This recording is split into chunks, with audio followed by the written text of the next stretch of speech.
Экология Абзилиловского района накроется медным тазом.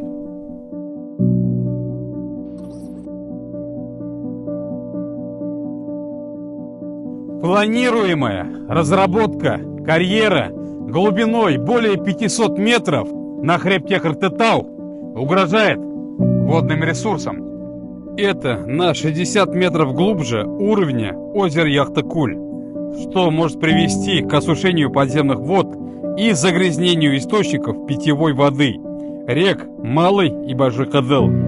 А строительство шламохранилищ на пересеченной местности несет риск необратимых утечек. Этот край – уникальная экосистема и развитая курортная зона, обеспечивающая работой более 10 тысяч человек.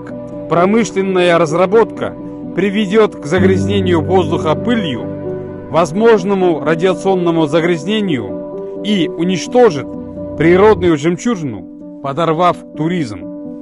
Экономическая выгода сомнительна из-за низкого содержания металла в руде. Потеря рабочих мест в туризме несопоставима с созданием новых на ГОКе. Опыт показывает, что местные жители часто не получают эти рабочие места. Открытая разработка и взрывные работы могут нарушить гидрологический режим и привести к опустыниванию территорий. Даже на стадии геологоразведки в 2020 году фиксировались нарушения экологических норм. Мнение местного населения пока не учитывается. Нужна прозрачность и независимая экологическая экспертиза. Вода – это бесценный ресурс, который окажется дороже любой меди. Эту землю необходимо сохранить для будущих поколений. Иначе